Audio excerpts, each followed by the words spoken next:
प्यारे विद्यार्थी मित्रों, मंगलूर विश्वविद्यालय के पाठ्यक्रम के अंतर्गत द्वितीय बीएससी तृतीय सेमेस्टर हिंदी कक्षा में आपका स्वागत है। मैं नागभूषण एचजी सह प्राध्यापक आपके सम्मुख अमरकांत की कहानी हत्यारे को लेकर प्रस्तुत हूँ।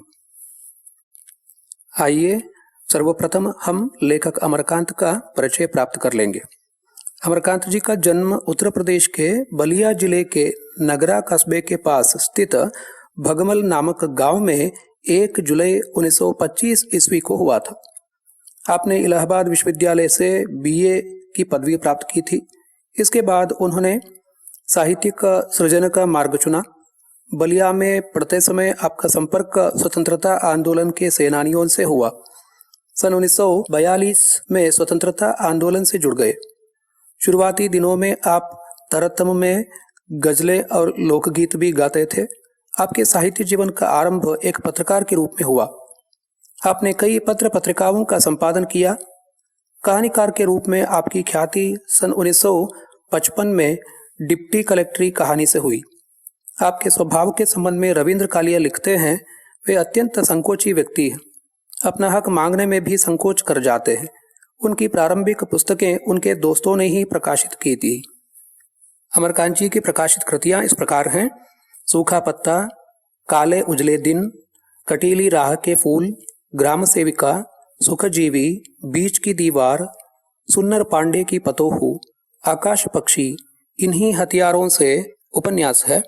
जिंदगी और जोंक, देश के लोग, मौत का नगर, मित्र मिलन तथा अन्य कहानियां, कुहासा, तूफान, कला प्रेमी, प्रतिनिधि कहानियां, 10 प्रतिनिधि कहानियां, एक धनी व्यक्ति का बयान, सुख और दुख का साथ, अमरकांत की संपूर्ण कहानियां 2 खंडों में प्रकाशित है। कुछ यादें, कुछ बातें, संस्मरण है, नेवर भाई, वानर सेना, खूंटा में दाल है, सुग्गी चाची का गांव, जगरू लाल का फैसला, एक स्त्री का सफर, मंगरी, बाबू का फैसला, 2 हिम्मती बच्चे आदि बाल साहित्य का निर्माण भी अमरकांत ने किया था।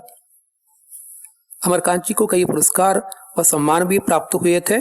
सोवियत लैंड नेहरू पुरस्कार, मैथिली शरण गुप्त पुरस्कार, उत्तर प्रदेश हिंदी संस्थान पुरस्कार, यशपाल पुरस्कार, जन संस्कृति सम्मान, मध्य प्रदेश का अमरकांत कीर्ति सम्मान, इलाहाबाद विश्वविद्यालय के हिंदी विभाग का सम्मान, उपन्यास इन्हीं हथियारों से साहित्य अकादमी से पुरस्कृत। अमरकांत की विशेषता यही है कि विदेशी भाषाओं, प्रादेशिक भाषाओं, पेंगुइन इंडिया में कहानियां प्रकाशित हुई हैं। दूरदर्शन पर इनकी कहानियों को फिल्मों के रूप में प्रदर्शित किया गया है। रंगमंच पर इन कहानियों के नाट्य रूपांतरों का प्रदर्शन हुआ है। अमरकांत जी के साहित्य की विशेषताओं पर ध्यान दें तो वे सन 1925 के दौरान नई कहानी के अग्रणी कथाकार थे।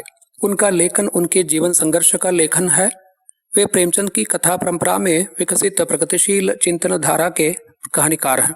उनकी कहानियों में मध्यवर्गीय और निम्नवर्गीय जीवन की पक्षधरता का चित्रण मिलता है। वे भाषा की सृजनात्मकता के प्रति सचेत थे। अपनी रचनाओं में अमरकांत व्यंग्य का खूब प्रयोग करते हैं।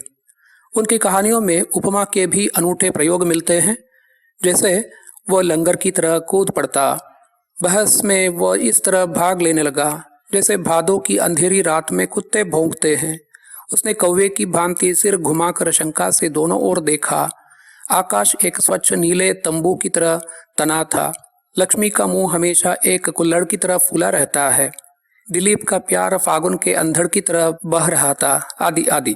अमरकांत के स्वभाव के संबंध में रविंद्र कालिया लिखते हैं, वे अत्यंत संकोची व्यक्ति थे, अपना हक मांगने में भी संकोच कर जाते थे। उनकी प्रारंभिक पुस्तकें उनके दोस्तों ने ही प्रकाशित की थी। एक बार बेकारी के दिनों में उन्हें सख्त पैसों की जरूरत थी।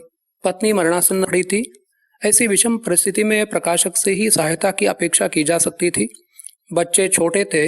अमरकांत ने अत्यंत संकोच, मजबूरी और असमर्थता में मित्र प्रकाशक से रॉयल्टी के कुछ रुपये मांगे, मगर उन्हें 2 टूक जवाब मिल गया, पैसे नहीं है।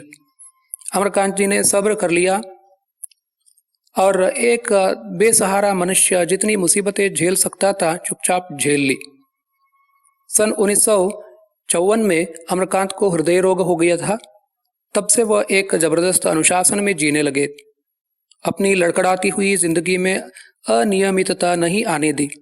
भरसक कोशिश की, तनाव से मुक्त रहे। जवाहरलाल नेहरू उनके प्रेरणा स्रोत रहे।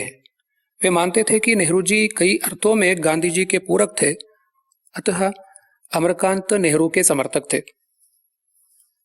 17 फरवरी 2014 ईस्वी में इलाहाबाद में उनका निधन हो गया।